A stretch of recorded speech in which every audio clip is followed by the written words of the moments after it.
New MCU leaks say the Russo brothers are about to drop Chris Evans as Captain America, favoring Sam Wilson instead. Does that mean Marvel is dead? And perhaps even worse, the X-Men might be committing crimes against humanity across the galaxies of the multiverse. Today we'll tell you why the films could be a real fear factor for Disney in 2026.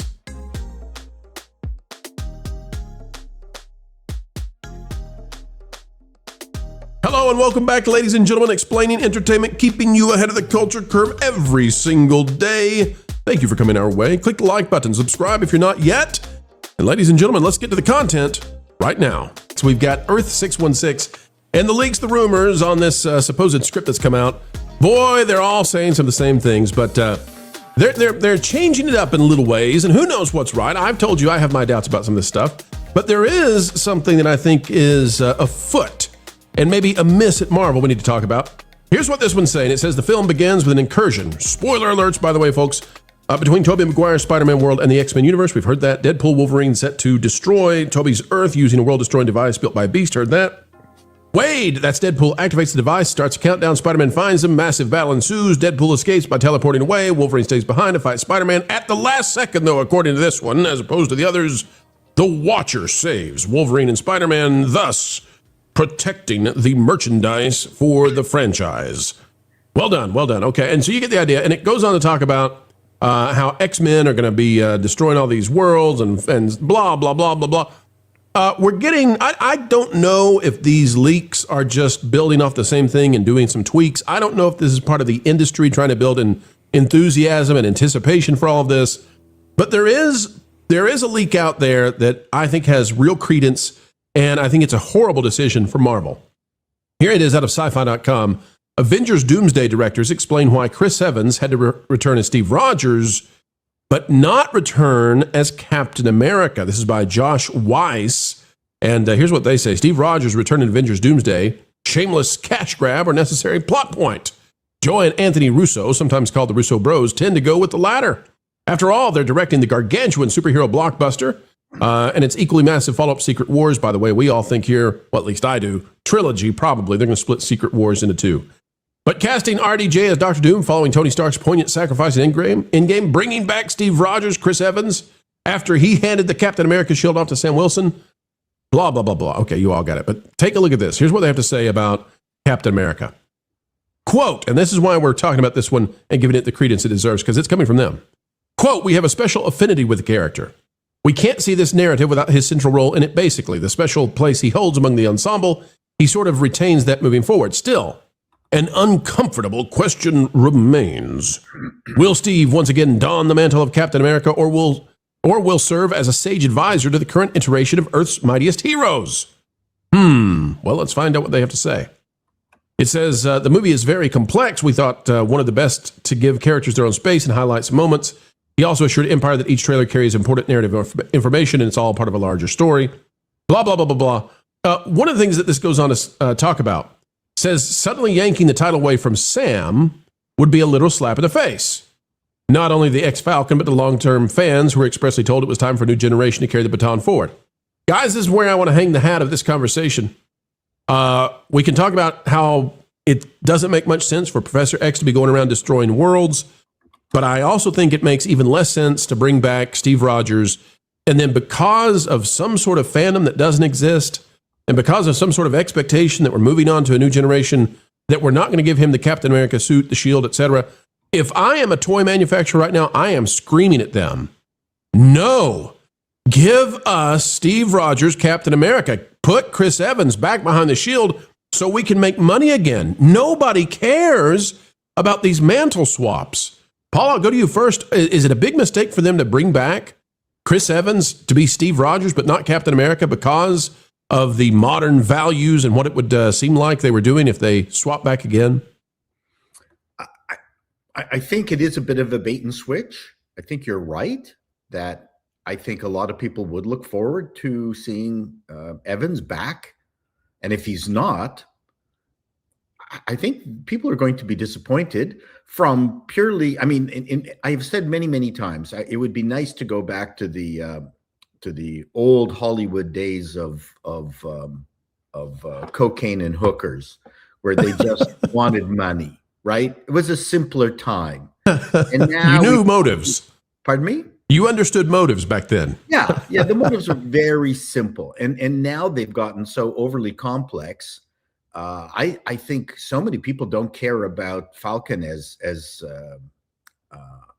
Captain America that just bringing Steve Rogers back and saying I'm taking my shield back, I think people would have been fine. Again, you're going to always get. Unfortunately, we have unleashed the howling banshees, who are very good on social media or overrepresented on social media, let's say, and they're going to complain about everything, right? I mean, even if you go back to the Harry Potter game that they freaked out about. Hogwarts Legacy. Yeah, that became a massive success and was proof that they really don't have a voice. We just need to ignore them, right? And but again, Disney is Disney, and I would imagine there would have been a lot of howling lampreys. Can lampreys howl? We'll let them do it this time. So 10% of the population would actually be unhappy. Maybe. You're exactly right. They're overrepresented. But I'm going to say not 80%, not the full 90, but 80% don't know who Sam Wilson is. No. They don't know that name. They just know Steve Rogers is Captain America. And the idea that we're not going to do that and we're not going to make as much money as we can, it's anathema to what Hollywood should be. Make the money. Point. Yeah, I mean, they should just mind their Falcon business. We're not going to beat that for the rest of the show today. That's the best pun of the day, folks. I hope you enjoyed it. What do you say, Ron? What's your thoughts on this one? The X-Men going to destroy worlds. You got Steve Rogers coming back as not Captain America. I don't know. Maybe we're being baited and switched. Maybe actually in the next movie he's going to take the shield. I think honestly, here's what I think happens. Here's what I think happens because it doesn't make sense if it doesn't happen, and that is that we do see Captain America take the shield. I think that I've seen it's very clear that they're doing something with this script that they didn't intend when during 2018 2019 where they were writing Endgame and such. I feel like, first of all, we should actually see the two Captain Americas fighting side by side, because that would be that moment where he had the moment where he handed off the shield to Sam. And so if there was a moment when they end up fighting side by side as Captain America, it would be an interesting sight to see. Now it's Captain and Captain rather than Captain and Falcon, even though he's really Falcon, but it makes the handoff, right, make more sense. I know it's Falcon crazy, right? But well, okay, let me get my point. The point is, what I want to see is that where Captain America was actually operating covertly all those years that he had gone back with Peggy, and that we actually see the fight between him and the Red Guardian that the Red Guardian talked about and bragged about. Remember, Red Guardian bragged about interacting with Captain America in 1984. And I'm like, if he was in that timeline, that could make sense because he went back, and now what the story makes sense. And they wrote that after he had gone back because the Black Widow was written after Endgame. I don't know. But I don't want to do homework. I don't want to watch Disney Plus shows. No homework, please. Jonas, this is an interesting theory that's out of the rumors right now. We've got one leak that says that Wolverine and Spider-Man die, and I've said there's no way in the first 5 minutes, unless they want to do Last Jedi 2.0. I mean, that's one way to just wipe out any enthusiasm. The new rumor is that Wolverine and Spider-Man live, and that Hugh Jackman and Tobey Maguire, are the leading stars of Secret Wars. I don't know about having Shang-Chi and Peggy Carter. Well, we'll do Peggy Carter, but we've said there's going to be a Wolverine Spider-Man team up. That's one way to do it if you want to do the second movie, eh? Yeah, looking at this, first of all, I also want to point out they're presenting themselves with an opportunity here. If they literally have Captain America next to Captain Falcon and have Captain America say, no, he's Captain America, so that they can emphasize it for an 8th time or something like that, I can see that being something that they actually try to do here, and they try to set up some bizarre racial situation to make it really, really drive a finger in the eye of the audience who's like, no, Captain America is Steve Rogers. Miles Morales is not Captain Falcon or whatever it is. I think having Hugh Jackman and Tobey Maguire in the poster is going to sell $100 million worth of tickets. I think that is something that absolutely will happen. And the promise of them returning, obviously everyone thought that Luke Skywalker was in Force Awakens, and everyone knew that Luke Skywalker was in Force Awakens until they saw Last Jedi, and they got confirmation that wasn't really their idea of who Luke Skywalker was. They know that they only have certain things that will definitely bring people in. The rumor is, of course, that Hugh Jackman and Tobey Maguire will be in the next film. So I think if there's all of this speculation, I think that they can hold on to the audience for longer if there's a promise that Hugh Jackman and Tobey Maguire will return in the next film. So if you team them up, it's worth. I think it's worth more than $100 million. So just give the folks what they want. That's what people wanted in Star Wars. It's what just give them what they want. Don't go full fan service, but do the pairings. Do it. Right. If they die in the first 10 minutes, it will be very stupid of them to not also put them in the teaser, the post-credit teaser, which they better put that post-credit teaser. They'll do the old thing, like on Incredible Hulk, where it's not even a post-credit teaser. It's literally before the credits. They're like, no, we promise Iron Man has something to do with this. The movie that you liked, remember that one when you think about whether or not you're going to see the next movie. Now, Culture, there's one thing I'm considering right now, and that all of this is nonsense. And I wonder if we're getting a lot of these leaks to drive viewership and clicks and get interest up in the movie, because there has been very little of that. I don't know that I want to go see a film where the X-Men are destroying worlds, but I also don't know that that's really what's happening here. So, Culture, how much credibility should we be putting in these leaks, even if they seem to line up now?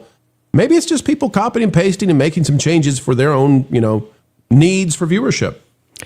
It's weird, but with Marvel leaks, they seem to be the leaks that are most on solid ground when you start to see them in these outlets. And the various places that are reporting them, those are the people who, if they've got a track record that we talk about that here regularly, your track record for leaks. But I have a feeling that this is exactly the kind of stupid that Marvel will feed itself into. So I think we are in the midst of substantial reshoots right now. I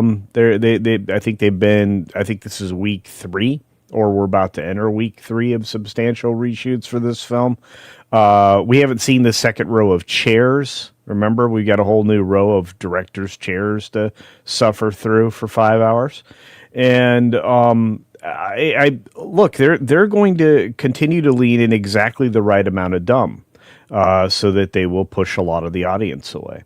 So, will they kill off Wolverine? I think it's going to be difficult, considering he's proven to be like somebody who can generate box office. Everything else in Phase Dive was pretty awful. That is his mutant power, regenerating the box office. Well, he did with Deadman and Wolverine were Deadpool and Wolverine were what rejuvenated Marvel for a minute.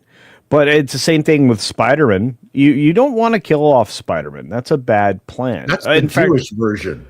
Spider-Man. Spider-Man. Spider-Man. I'm Spider-Man. Hey, Spider-Man. You don't know what neighborhood he grew up in. I'm just saying. And look. When it comes to this, I mean, I'm a huge Spider-Man fan, and so I'm looking forward to going to a movie this afternoon. I'm not looking forward to the movie, but I'm going to be going to a movie this afternoon called Hoppers that I'm going to review for Friday. And at the same time, I'm hoping that the trailer we've been promised by Sony for Brand New Day is there. It's rumored to be in front of Project Hail Mary, which is another Sony project, but it's also kind of tied to Disney in as much as, it's a Marvel Studios combined with Sony. So we'll see. But I don't have much to go on, and we watched the juggling for positions for the releases of these films. Brand New Day was supposed to it's somehow switched places with this Marvel Avengers Doomsday and all of that. And I'm wondering if that was done purposefully or because they knew they had so much more work to do on Doomsday. But back to the original question: Do I put credibility here? More than a little. I think there's a greater than 50% chance that these leaks, a lot of the leaks, have been very accurate. And look, a lot of the leaks that came out before we got all those teasers and everything confirmed an awful lot of what we saw in the teasers. And I don't like the direction this movie is going. I'm not going to like the next 3 movies, I'm pretty sure, but I'm still going to go see them. Let me throw a wrinkle in it. Here's why I'm putting less credibility in the opening of the movie that's been laid out, and I could be wrong, but Ryan Reynolds, Blake Lively, that situation, if I'm Disney, do I want Deadpool in the movie if I don't have to have him in the movie? When I can wait till the next one to do a big entrance for him if this stuff blows over? I think Battleworld is a good place to put him. Yeah. You know, because, I mean, that's going to be the intermediary, right? Well, So- you know, it's very final. When an X-Men character dies, you know that that's the end. They don't bring them back. Ever. Professor X will be dying for the 7th time in this movie. Yeah, Professor X has died multiple times. Hugh Jackman's Wolverine has died multiple times. Death is meaningless, and even more so when you're dealing with a multiverse. So it's almost as if whatever happens on screen matters not at all. That's a comic book trope, though. Yes, of course. I'm joking about the entire industry as opposed to, or the entire genre here, as opposed to whether or not Disney has it within their rights to mess with these characters. So you're saying that Tony Stark is definitely coming back then? It would be foolish for them to not bring back Tony Stark. I also think it was foolish for them to not bring back Jarvis in some way when they were doing all of that time skipping around in Endgame. So they did do a Captain America in Infinity War that did not have the shield. I don't think anyone cares about that character. They said after the fact that his name was Nomad. I really don't think that Disney thinks thoroughly about what they're doing here as far as appealing to the audience. I think Chris Evans is enough for them to say, well, he's pretty much Captain America. I think that having Hugh Jackman and Tobey Maguire in this film is enough to have people go, oh, well, it's kind of like that Deadpool and Wolverine. It's kind of like that Spider-Man No Way Home. You know one thing that's telling about all these leaks? There's 3 groups that are almost completely absent from them. 1, the Wakandans. 2, the Fantastic Four. And 3, Thunderbolts / New Avengers. None of them in here anywhere. Shuri, that's it. That's all you get on the Wakandans. We know who people want to see because we know which way the leaks are going now. There's also no young Avengers. Oh, Like none. poor Haley Steinfeld. May her 30-year-old young Avenger self enjoy. I think they're going to be in there. We're just not seeing it in the promo. Right. Well, but that means nobody cares about what happens to them. Otherwise, we got to find out what's going down with them. What's going to happen to the Wakandans? Go ahead, Culture. Well, no, I think that all of these movies and television shows have done nothing but dampen enthusiasm for these replacement characters. I would say that it kind of helped destroy Marvel by cheapening it, but at the same time, these were failed characters in the recent comics, and nobody wants them. They were trying to force feed these into the world to feed Kevin Feige's desire for the feminine frame being featured in everything Marvel. But, again, this is a masculine franchise with a lot of masculine superheroes. And while there is place for ladies there, by just regurgitating, these characters that have failed in the comics is not going to solve the problem, is that they were just piggybacked and introduced in a way that a lot of people widely reject. And I think that's why we saw a lot of failure in Marvel television was these weren't characters we were interested in. We wanted stories from the characters we grew up with. And I think the Evans thing is easier to fix than people think. Yeah. They're not going to do it this way, but you could very well have it set up that Sam was holding on to the shield until Evans came back from whatever time frame he was in and just hands it back to him. With the idea that it was, too big a burden for him. He's happy to be Falcon. We liked him as Falcon. I think Anthony Mackie wants more work. I think that last movie was way too much a burden on him, even as a human being, as an actor. And the difference between not getting any more work because everyone hates him as Captain America Falcon, just bring him back, give him back the Falcon mantle. I think he'd be very happy to be working as Falcon, and we liked him as Falcon. No one complained about Anthony Mackie's Falcon. Perfect. Except for that one speech that he did to the senator, but that's not his fault. That's a writer's fault. So from an audience perspective, I don't think that's going to would have very much repercussions. He gets work. Anthony Mackie could go on the social media saying, all you progressives who are mad that I'm losing the Captain America mantle, I want work. This is my way of getting work. Sorry. Just call him American Falcon. You said Falcon off. I heard you, Paul. American Falcon. Call him whatever you got to do to get him, so that he upgrades. But that's where we're going, folks. And Anthony, just remember, we like you. We really like you. And folks, we have come to the end yet again. Another video of excellence in the can. What a joy it has been to share time with you. We hope you enjoyed it as well. If so, consider clicking that like button. Share, subscribe, click it, stick it to the algorithms. It is the notification bell. And as always, drop a comment down below. A mind is a terrible thing to waste, so waste not yours. Join a community dialogue today, just on down below. Folks, we are going to say farewell for now, but we will see you back for is more, and that's how many videos we put out every single day here on the Pro Channel. Hope you enjoy them all. Until the next time, keep learning, keep growing, and as always, keep having fun.